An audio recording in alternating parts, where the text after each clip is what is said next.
Boa noite. É uma alegria muito grande estar aqui, sobrinha da Rosana, como vocês já ouviram e conhecem. Aqui atrás, na hora dos pedidos e agradecimentos, eu falei assim, eu agradeço por estar na casa da minha tia, porque eu, graças a Deus, tenho um relacionamento muito bom com as minhas tias. Eu sou daquela que manda o WhatsApp e fala assim, faz um bolo de milho para mim, estou chegando na terça de manhã. E ela faz, e eu vim. Eu gosto de ligar para as minhas tias, contar da minha vida, pedir oração. É assim ou não é, Rosana? E é um prazer muito grande estar com vocês. Outra alegria muito grande por estar aqui é que a igreja de um dos meus pastores, vocês puxaram para cá, pastor Vitor BJ, foi meu pastor, sou ovelha dele. Tenho um carinho muito grande por ele e pela Dani, e agradeço o convite para estar com vocês nessa noite. A mensagem que Deus pede que nós conversemos essa noite, porque Deus vai falar comigo e com você, e que somente Ele fale conosco nessa noite, é sobre o chamado dEle para nós, o chamado dEle para a nossa vida. Eu gostaria de fazer uma pergunta para você, que você não precisa responder, é para você pensar, combinado? Mas é uma pergunta muito importante. Quando eu vou fazer uma pergunta para os meus clientes, e eu faço várias perguntas para os meus clientes, eu trabalho com perguntas, eu já ensinei para eles o seguinte, toda palavra que eu uso ela é intencional, eu não faço uma pergunta ao léu, nenhuma palavra é usada em vão. Então, presta atenção antes de você responder, só na sua cabeça, não precisa falar em voz alta. Você faz missão ou você vive a missão? Isso é algo muito importante para a gente entender, porque é a partir daí que algumas coisas começam a fazer sentido na nossa vida espiritual, como nós dizemos. Muita gente usa essa expressão, eu vou fazer missão.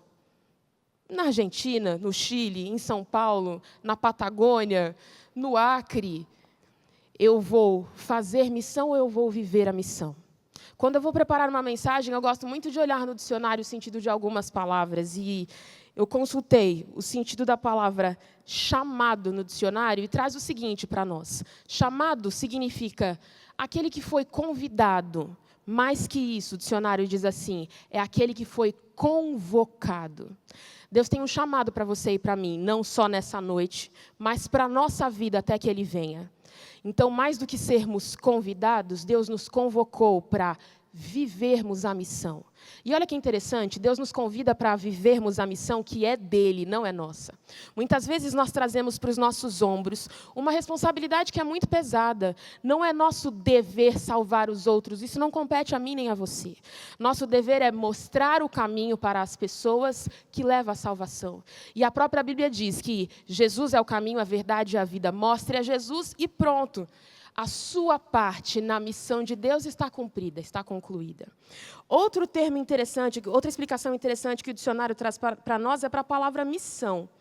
A palavra missão diz que no dicionário é comissão, encargo, compromisso, incumbência, e de todas, a que eu mais gostei para a missão é a última, razão de ser. Qual é a sua razão de ser? Qual é a sua razão de viver? Qual é a sua razão de morrer? Já parou para pensar nisso?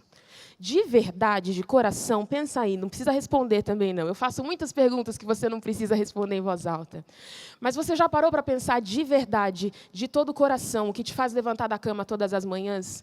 Ah, Anne, o amor pelos meus filhos. Isso é bonito. Mas e se seus filhos morrerem? Anne, não gosto nem de pensar nisso. Pois é, no mundo que a gente vive tem um risco. Anne, o que me faz levantar todas as manhãs para viver a vida e dar o meu melhor é o meu trabalho. Maravilha, se você for demitido? Anne, nem me fala nisso, estou fazendo carreira há 17 anos na empresa. Ou eu abri a minha empresa com todo o meu suor, com todo o meu investimento. Anne, o que me faz levantar todas as manhãs, de sol a sol, trabalhar e dar o meu melhor, são os meus netos, é o meu amor pela igreja. De verdade? Pare e pensa no que tem te motivado, desde que você se entende por gente, a levantar todos os dias e fazer aquilo que você faz. Eu tenho uma notícia para você hoje. Se o que te motiva a viver, e essa razão de ser que o dicionário traz aqui para a gente, qual é o fim, qual é a tua razão de ser, não é o reino de Deus, de duas uma. Ou uma hora você desiste, você senta na beira do caminho porque você está vivendo pela motivação errada, ainda que não tenha pensado nisso até hoje. Ou então você é daqueles que, Pode vir as ondas mais duras. Você aguenta firme até que Jesus volte. E Max Lucado, um escritor cristão americano que eu gosto muito, tem uma frase que ele diz assim: certifique-se de que o casco do seu barco aguenta ondas desafiadoras. Eu não sei o mundo que você vive, mas o mundo que eu vivo tem muitas ondas muito desafiadoras. E isso não é uma má notícia que eu trago para você, isso é um lembrete que eu trago para você. De Jesus conversando com os discípulos, a Bíblia nos diz, Jesus disse assim para os discípulos: no mundo tereis aflições. Mas calma, eu gosto de falar o verso por inteiro, porque o Deus que eu sirvo não é o Deus das más notícias. Ele é realista, porém ele é otimista, ele é o Deus da paz, da esperança, e ele completa. No mundo tereis aflições, mas tende bom ânimo, Jesus disse assim: eu venci o mundo. Ou seja, fica tranquilo que eu já dei conta do recado. Tudo que tinha de mais desafiador para fazer aqui, eu já fiz. Eu já morri, eu já ressuscitei, já voltei para o céu, a festa está pronta, eu estou esperando por você. É isso. O que te motiva? O que te faz levantar todas as manhãs para fazer o que você tem feito? Seja lá o que você faça. Uma excelente dona de casa ou uma mediana dona de casa? Uma excelente mãe, um excelente pai, ou um marido medíocre, ou um filho rebelde? O que tem feito você viver a vida do jeito que você vive? De que forma você vive a missão?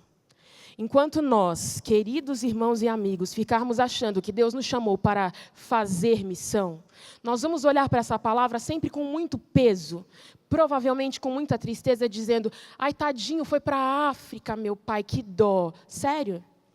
Ele foi para a África viver a missão, diferente do que você diz, ele não foi fazer missão. Agora, você que está onde está, Deus lhe convida a ser missionário. Outra notícia que eu tenho para lhe dar nessa noite: qualquer pessoa que nasceu no reino de Deus, nasceu missionário. E eu vou dizer essa frase mais uma vez, porque de coração, eu vou dar a indireta, direta, eu espero que você diga amém depois dessa frase. Toda pessoa que nasceu no reino de Deus, nasceu missionário. E Deus seja louvado por isso. Sabe, esses dias alguém me mandou uma frase por WhatsApp de um pensador aí do século passado, dizendo que trabalho evita a fadiga, evita o ócio, evita o vício, evita o tédio. E se você pegar a palavra missão e colocar no lugar, acontece a mesma coisa. Viva a missão que o Senhor chamou você para viver e compor na missão dEle. Evita o tédio. Gente, você quer coisa mais emocionante nessa vida do que viver a missão do Senhor? Sabe por quê? Tem muita gente olhando para a missão da forma errada. Tem muita gente que acha que a palavra missionário deve ser usada somente para aqueles que vão. Missionário é qualquer pessoa que nasceu no reino de Deus. Porque missionário, se você for ver para a palavra missão e missionário, no dicionário, a raiz dessas palavras, somos você e eu. São pessoas que têm uma missão para pregar, o dicionário diz. São pessoas que têm algo, o dicionário diz assim, para propagandear. Alguém, eu pergunto para vocês, alguém, nosso Deus, pediu para você fazer propaganda de alguma coisa? Sim ou não? Sim. O nosso Deus pediu para você e eu contarmos dele e das boas novas dele para alguém? Pediu sim ou não? Pois bem, essa é a notícia da noite, somos todos missionários. Esteja você onde estiver. Anne, eu nunca parei para pensar nisso. Isso para mim é muito sério. Sim, isso é muito sério. Isso é muito, muito, muito sério. Deus nos convida para compormos a missão que é dEle. Deus nos convida para trabalharmos com Ele, por Ele, o tempo todo ao lado dEle. Você consegue entender isso? Eu assisti um filme no início desse ano, um filme bem intenso. Não vou lembrar direito o nome dele do filme agora, então não vou dizer. Mas o que me chamou a atenção, naquele filme, a Casa Branca, onde mora o presidente dos Estados Unidos, a Casa Branca estava sendo atacada. E no filme, todos os soldados, todos os seguranças, todo mundo que protegia a Casa Branca morreu. A cidade tinha sido atacada, tinha sido devastada. E, de alguma forma, um segurança que trabalhava para o FBI, alguma coisa assim, da inteligência deles, conseguiu entrar na Casa Branca, que estava dominada pelas forças inimigas. E conseguiu fazer contato com quem estava no poder naquele momento, dos Estados Unidos, por um telefone. Aquela liderança que estava no país naquele momento, a liderança americana, a liderança dos Estados Unidos, eles ficaram preocupados. Um dos homens falou assim: quem será que é esse homem que fez contato com a gente? Será que, de fato, ele é um dos seguranças que sobreviveu? Será que realmente a gente pode confiar nele? E uma das mulheres que pertencia àquela liderança e conhecia aquele homem deu a seguinte resposta para o homem que fez esse questionamento: este homem que fez contato com a gente, ele é do tipo que move a montanha ou morre tentando. Esse precisa ser o nível de comprometimento que você e eu temos com a missão que o Senhor nos confiou. Qualquer pessoa que conheça você e a mim precisa poder dizer a nosso respeito: a Annelise, o João, a Maria, o Paulo, o Marcos, o Fernando, aqueles ali, eles são pessoas que, se não moverem a montanha, eles morrem tentando. E as pessoas que te conhecem, eu pergunto para você nessa noite, será que elas podem dizer isso a seu respeito? Será que podem dizer isso a meu respeito? A Annelise daria a vida vivendo a missão? Porque essa é a razão de ser dela, essa é a razão, muitas vezes, de morrer, se necessário for. Será que podem dizer isso a meu respeito e a seu respeito? Qual é o comprometimento que você tem tido com a missão que o Senhor confiou a você? Deus tem um convite para você e para mim, para nós sermos discípulos dele. Ah, Anne, já escutei isso aí é bonito, né? É bonito. Mas é a missão e a profissão, se você quiser olhar dessa forma, mais desafiadora do planeta. Porque Deus convida você a viver da mesma forma que Jesus viveu. Porque Jesus veio a essa terra para viver como exemplo e nos dar o exemplo. E Ele viveu. A parte dele, Ele cumpriu. De que forma você e eu temos vivido? De que forma você e eu temos sido discípulos de Jesus?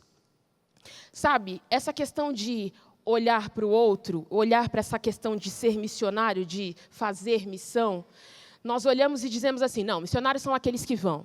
E na minha família nós temos primos que são médicos, que foram missionários na África há 20 anos. Sabe, Deus convida para nós vivermos a missão, muitas vezes, aliás, para começo de conversa, exatamente onde nós estamos. Eu quero lembrar para você, você não precisa abrir ainda, mas lá no livro de Marcos, no capítulo 5, tem a história de Jesus chegando pelo litoral de barco, a região de Gerasa. E quando ele chega, pode ser que você se lembre ou não, vou recordar com você, ele encontra um homem possuído, que a Bíblia conta que ninguém dava conta com esse homem. Eles amarravam correntes, eles colocavam algemas, ele vivia nu, correndo e gritando. Ele corria pelas colinas com lascas de rocha, cortando a si mesmo, e não tinha nada que fizesse expulsar, não havia ninguém que pudesse expulsar os espíritos malignos que haviam nele. A Bíblia conta que eram vários, não era apenas um. E que esse homem vivia assim por muito tempo. E que esse homem vivia no meio dos sepulcros. Se fosse no nosso tempo, ele vivia no cemitério, era isso. E a Bíblia conta que Jesus chegou, teve um encontro com esse homem, teve um diálogo com os demônios que estavam no corpo dele, Jesus expulsou. E agora sim eu quero que você abra comigo, vamos lá. Marcos capítulo 5, vamos ler os versos 18 a 20. Marcos capítulo 5, vamos ler dos versos 18 a 20.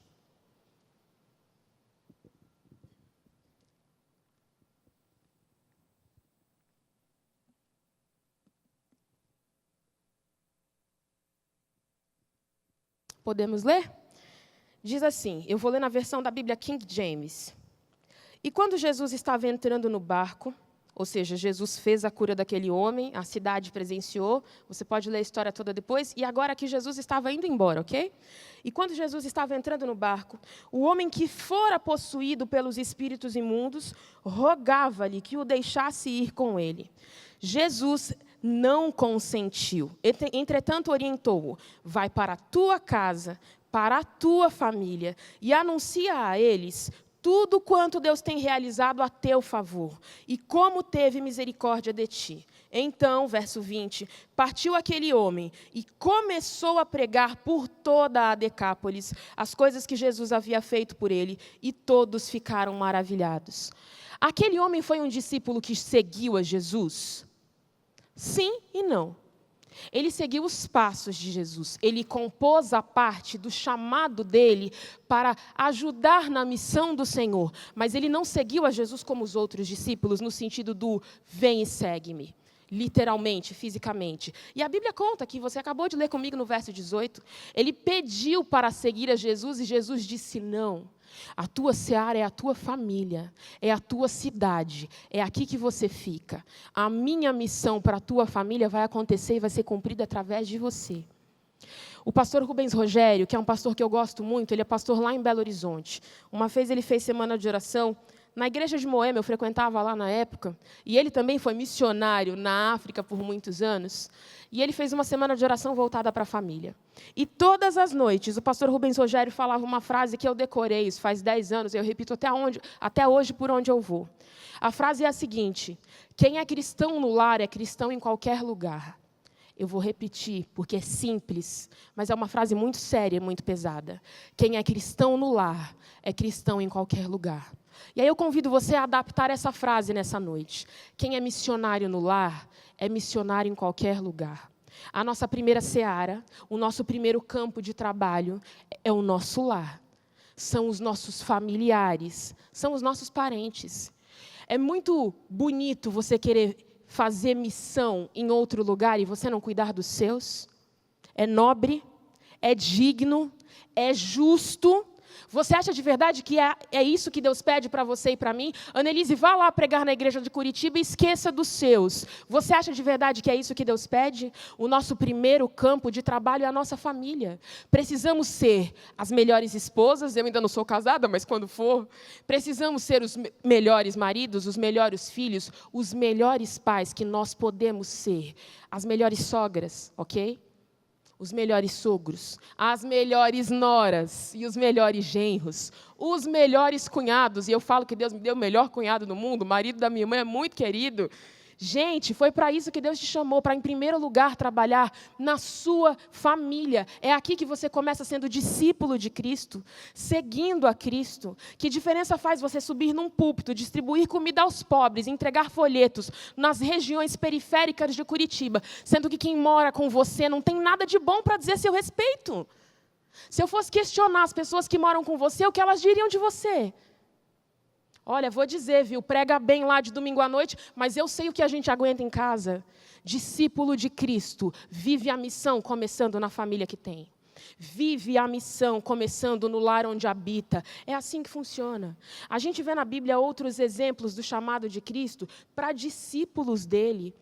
Quando Jesus convida os discípulos, os 12 que vieram com ele, você pode ler depois na sua Bíblia, Jesus disse, vem e segue-me. E, por exemplo, Mateus, o convite para ele foi assim, Jesus caminhava na praia, pregando para a multidão, viu Mateus e falou, vem comigo. Mateus levantou e foi. Jesus comissionando esses discípulos, ele diz, agora que vocês vieram, agora que vocês estão prontos, que eu dou todo o poder e toda a autoridade para expulsar demônios e curar as pessoas, vão. E, gente, a Bíblia conta que eles foram, e que eles fizeram maravilhas nas regiões, eles foram à frente de Jesus, preparando o caminho para ele. Me diz o que nós estamos fazendo nessa terra hoje, porque se nós não estamos preparando o caminho para receber a Jesus, nós não estamos fazendo nada de útil. A verdade é essa. Isso pode ser pesado, isso pode ser difícil, mas se nós não estamos vivendo a missão, você pode fazer quanta missão você quiser. Esqueça, não faz sentido. Jesus convidou a outros para serem seguidores dele, outros para serem discípulos. O jovem rico, por exemplo, que não quis, os 72 discípulos que ele nomeou e ele comissionou, e a Bíblia diz que quando eles voltaram dessa missão que o Senhor enviou a eles, eles voltaram muito felizes. Eles voltaram sorrindo de orelha a orelha, falaram, Senhor, até os espíritos imundos fogem da gente, e a gente cura os doentes, e o leproso fica curado, e aquele que é coxo sai pulando, e Senhor, é demais! Nossa! E Jesus, calma, nem se alegrem com isso, se alegrem pelo fato de vocês terem um nome escrito aonde? No livro da vida. Sabe, são mais do que ações, é mais do que fazer. Enquanto nós olharmos para a missão num sentido de ação, só de um verbo, eu preciso fazer. Eu preciso bater meta, eu preciso cumprir a missão, eu tenho que distribuir 10 folhetos essa semana e dar estudo bíblico para a professora do meu filho. Gente, amor é prática. Amor é missão e o mais interessante, Se você parar para prestar atenção, de todos os dons descritos na Bíblia, o único comum a todos nós é o dom do amor. Deus não diz na palavra dele, ei, todos vocês vão cantar. Deus não diz na palavra dele, todos vocês têm o dom de ficar na recepção sorrindo, recebendo os meus visitantes. Deus não diz na palavra dele, todos vocês têm o dom de pregar. Não, cada um de nós temos os dons que o Senhor nos confiou, e isso está escrito na palavra dele. Agora, o único dom comum a todos nós é o amor. E se as pessoas não têm visto em você e em mim o amor, esqueça, nada faz sentido. Nós precisamos amar na prática, viver o amor na prática. E cada vez que eu vivo o amor, todas essas coisas que nós queremos fazer, achamos que precisamos fazer e que realmente precisamos fazer, serão naturais. Porque isso vai ser o transbordar do amor de Deus do meu coração para o seu. Eu vou querer viver a missão, mas ainda que eu queira, mal vou perceber eu já estarei vivendo a missão. Vai ser semelhante a Moisés, quando desce do monte depois de conversar com Jesus, e ele nem percebe, o rosto dele brilha, porque ele esteve na presença do Senhor. E o povo fala, Moisés, dá para fazer alguma coisa? Porque esse brilho todo está incomodando. É isso que tem que acontecer com você e comigo. Sabe, você quer fugir do tédio? Viva a missão para a qual o Senhor convidou você. E nisso de viver a missão, pode ter muitos aspectos. Pode ser o ir para um outro bairro, pode ser o ir para uma outra cidade, para um outro país, para um outro continente. Mas lembre-se que sempre começa aonde você mora. Isso de viver a missão pode ser na comunidade cristã onde você vive, o Senhor convidando a você, ei, venha compor essa equipe, assuma este cargo de liderança, ajude naquele ministério. Pode ser Deus pedindo para você no seu trabalho, agora você assume um novo posto. Sabe, e lembre daquela parte da Bíblia que Deus diz que Ele nos fez luzes. Nós somos como lâmpadas, nós somos colocados em lugares de destaque. Não para que as pessoas vejam a nós, mas a lâmpada existe para indicar o caminho. E nós acabamos de lembrar, o caminho é Jesus. Cada coisa que você vive na sua vida, seja uma luta, seja um desafio, seja uma vitória, uma bênção, uma alegria, em tudo as pessoas precisam ver a você e a mim refletindo o amor de Deus. Isso é viver a missão. Quando você acorda cada dia pela manhã, o teu primeiro pensamento precisa ser, não que isso seja natural, isso é um exercício, mas o seu primeiro pensamento precisa ser, Senhor, vamos, eu vou contigo, eu preciso viver a missão hoje. A sua vida só vai fazer sentido o dia que você começar a viver a missão que o Senhor tem para você. E eu vejo muita gente angustiada por aí pedindo, eu preciso de um sentido para a vida. Recentemente, um dos líderes de jovens da nossa igreja, lá da Nova Semente, de qual a minha igreja é distrito, contou no púlpito, no sermão, que uma jovem da igreja dele falou assim, eu sou uma advogada, bem-sucedida, eu tenho todo o salário que eu queria no mundo, eu tenho o carro que eu queria, o apartamento que eu queria, eu tenho tudo o que eu queria. E eu tenho todas as doenças emocionais diagnosticadas pelos médicos. Eu não aguento mais e eu não sei por que eu faço o que eu faço. Sério, você precisa chegar nesse ponto? Você quer chegar nesse ponto? Enquanto nós não vivermos a missão que o Senhor nos chamou para viver, nada vai fazer sentido. Vai ficar sempre faltando alguma coisa. Eu quero encerrar contando uma história para vocês. Eu escutei do pastor Felipe Tonasso, que é um dos meus pastores. E ele esteve recentemente numa igreja cristã nos Estados Unidos. E ele escutou essa história de um dos pastores dessa igreja. É uma igreja um pouco maior que a de vocês, e quem contou essa história foi o pastor de missão dessa igreja. E esse pastor contou o seguinte nessa conferência, nesse treinamento. Ele estava de férias lá nos Estados Unidos, num desses lugares que tem lá, que é tipo um camping. Tem um lago muito grande, e você leva a sua barraca, você fica ali no alojamento, fica com a sua família. E aquele pastor contou que ele estava ali com os filhos dele, com a esposa, de férias, descansando. Na região do lago eram pedrinhas, uma areia mais grossa. E, em algum momento, ele estava ali olhando para o lago, simplesmente olhando o movimento das crianças entrando e saindo, dos adultos entrando e saindo. E, em algum momento, ele viu que um homem começou a se afogar no meio do lago. E ele foi ficando angustiado, ele foi levantando ali da areia, ele foi olhando, e muita gente ficando em pé na beira do lago e olhando, gente pegando o celular para filmar, e ele não sabia o que fazer, e ele disse a mesma coisa que muita gente, ele disse, alguém tem que fazer alguma coisa, aquele homem está se afogando, ele vai morrer. Mas não tinha um salva-vida. Por algum acaso, ou não acaso, naquele momento não havia nenhum guarda-vidas naquele lugar, nenhum salva-vidas. E os Estados Unidos, no geral, é um país muito organizado com isso. Onde você chega, que tem uma piscina, que tem um lago, que tem mar, que tem praia, tem sempre um salva-vidas. Tem sempre um guarda-vidas. E naquele dia não tinha ninguém. Aquele pastor, no ímpeto, tirou a camiseta, ele estava com calção, assim, com uma bermuda, ele saiu correndo para dentro do lago. Eu não sei se ele sabia nadar direito ou não, ele não pensou, ele falou, bom, ninguém vai, vou eu. E aí ele foi, tirou aquele homem que realmente estava quase morrendo do meio do lago, trouxe ali para a areia, onde eles estavam, para a parte seca, e teve que fazer o processo de ressuscitação com aquele homem, respiração boca a boca. E quando ele terminou, que aquele homem, graças a Deus, acordou, os filhos daquele homem vieram correndo, a esposa também abraçou a ele. E naquele momento em que aquele pastor que salvou aquele homem que se afogava, enquanto ele olhava essa cena dos filhos e da esposa abraçando aquele homem, o Espírito Santo disse assim para ele, está vendo essas pessoas que estão em pé apenas olhando e com o celular fazendo uma selfie ou fazendo vídeos para postar na internet? E ele respondeu, sim, Senhor, eu vejo. E o Espírito Santo disse para ele assim, você, pastor das minhas ovelhas, até hoje você foi igual a todas elas, você não salvou um? Aquilo foi um choque. Imagina se Deus dissesse para você hoje, eu não sei quantos anos você tem, 20, 30, 60 ou 80, e Deus dissesse para você, sabe tudo que você fez até hoje? Serviu de nada. Você não salvou ninguém.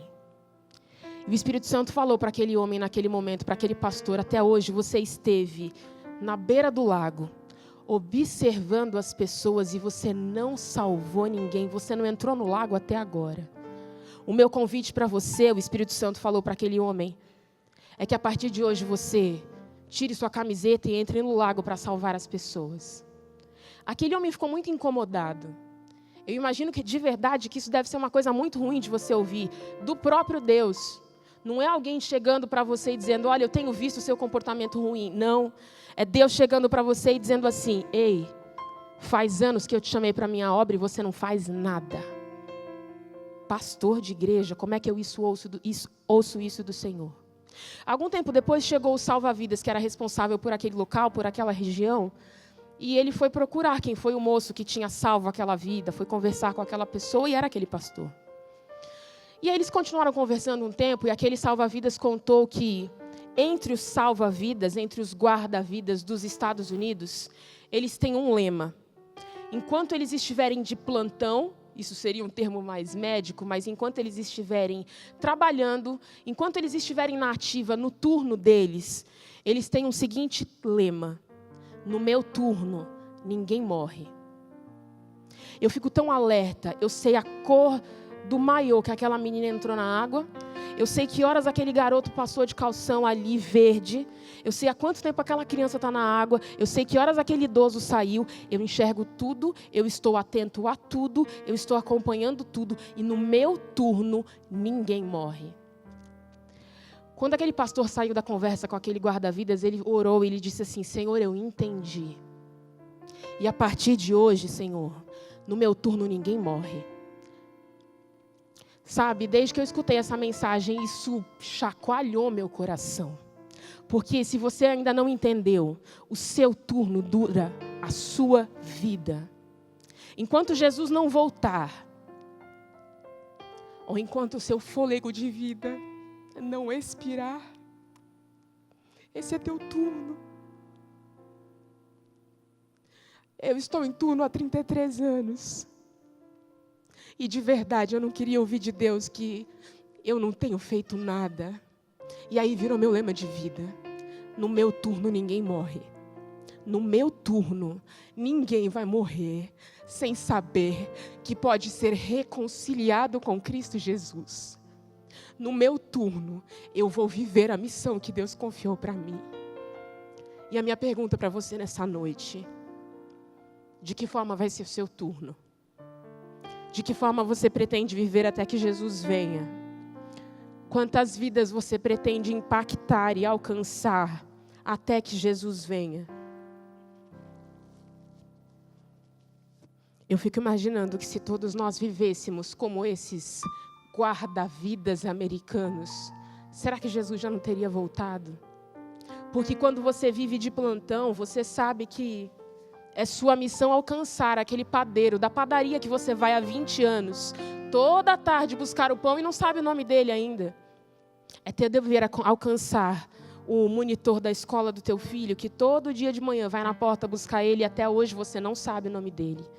É teu dever alcançar o irmão que está sentado do teu lado no banco, todo sábado, toda quarta e todo domingo, e você ainda não sabe qual é o tamanho da luta que essa pessoa tem.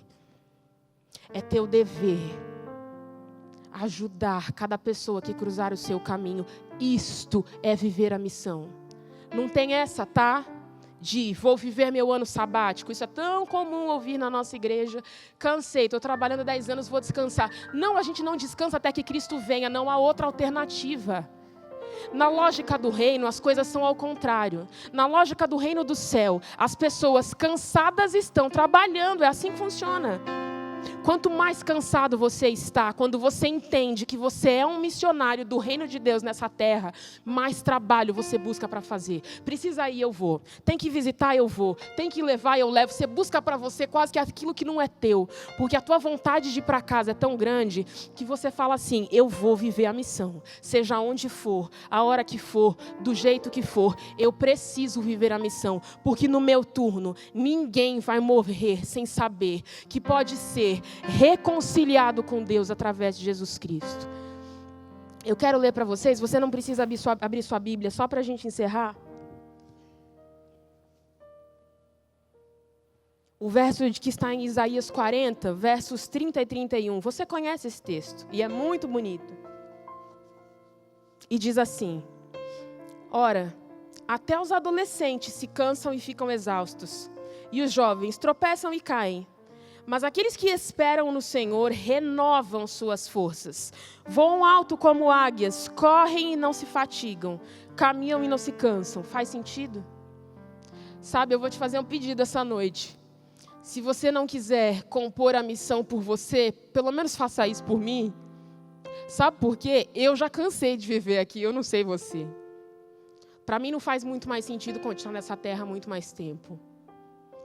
Vou te dizer do jeito que eu falo para Deus na minha oração. E eu digo que quando eu chegar no céu, Deus vai olhar para mim, pôr a mão no meu ombro e dizer: Anne, eu tive tanta misericórdia de você, porque eu falo umas coisas para Deus que eu realmente só falo para Ele. E tem vezes que eu estou orando e na minha oração eu falo assim: Senhor, aqui já deu o que tinha que dar. Eu fico me perguntando, o Arautos do Rei gravou aquela música no ano de 96, 97, eu não sei, que tem aquela frase que diz, está provado, o mal não presta. Tem várias vezes na oração que eu falo, Senhor, precisa de mais prova? Falta mais o quê? Falta você e eu compormos a missão que é do Senhor para apressarmos a obra. Vai ler depois o livro Atos dos Apóstolos, capítulo 11. O que Ellen White diz? Sabe o quê? Deus está esperando o senso de serviço invadir o teu coração e o meu. E ele também diz lá, através dessa escritora, se você nos visita hoje e nunca ouviu falar, busque depois. É uma escritora cristã, Ellen White, que tem livros maravilhosos, inspirada por Deus. E ela diz que o dia que cada um entender que tem uma parte a ser cumprida na missão, através do serviço, se levantar e trabalhar, a mensagem é pregada a todo o reino, toda a língua, a todo o povo e toda a nação, e Cristo volta. Eu convido você a orar nesse momento, do jeito que você está, não precisa ficar em pé. Mas mais do que nessa oração de agora, que a tua oração seja de hoje em diante, que o teu lema seja de hoje em diante, no meu turno ninguém morre. E que você se lembre que o teu turno dura até que Jesus venha, ou até que Ele chame você para o descanso. Nós não temos outra opção. Por mais cansado que você esteja, lembre-se disso, por favor. Na lógica do reino, o cansaço é diferente. Quanto mais cansados nós estamos, mais a gente trabalha para apressar a volta de Jesus. Feche seus olhos. Querido Deus, é desafiador, de verdade, assim, falando bem de coração, quando a gente para pensar no tamanho da missão. mas também tranquiliza o coração saber que a missão é tua e não nossa. Saber que o Senhor nos privilegia com um espaço na tua missão. Que o Senhor nos convida a trabalharmos contigo e para ti do teu lado. Eu fico imaginando que se o homem mais importante da terra, Senhor, nos chamasse para sermos o braço direito dele ou dela, provavelmente a gente ia ficar muito feliz. E talvez a gente até fosse postar no Facebook, Senhor, para contar para todo mundo: ei, olha o meu novo trabalho, olha para onde eu vou. Senhor, o Senhor nos deu o melhor trabalho da terra. O Senhor conta para a gente que os teus anjos queriam fazer a obra no nosso lugar e o Senhor nos privilegiou dessa forma. Nesse momento, nós pedimos que o Senhor toque no nosso coração, incomode, se for necessário, cada vez mais, para nós nos lembrarmos de que estamos aqui em serviço. Nenhum de nós veio nesse mundo a passeio, Senhor. Passear nesse planeta, que graça tem. Coloca, Senhor, em nós a certeza de que fomos feitos para viver eternamente e de que precisamos trabalhar e de que estamos em missão, estamos de plantão. Senhor, que a partir de hoje, mais do que nunca, o lema da nossa vida seja: no meu turno não. E que, Senhor, todas as pessoas que cruzarem o nosso caminho, seja dentro de igreja, fora de igreja, dentro de casa, no trabalho, na escola, na faculdade, aonde for, que todas as pessoas que cruzarem o nosso caminho sejam impactadas pelo teu amor através das nossas ações, dos nossos sorrisos, do nosso abraço, e que todas essas pessoas venham a saber que podem ser reconciliadas contigo através do teu Filho Cristo Jesus, para estarmos todos juntos contigo no céu um dia. Tudo isso nós te pedimos. E pedimos também, nesse momento, que o Senhor nos leve em proteção e segurança para os nossos lares ou para onde fomos. Que o Senhor nos dê uma boa noite de descanso. Mas, principalmente, que a chama do Evangelho eterno, através de Jesus Cristo e do Espírito Santo, fique acesa, incomodando o nosso coração.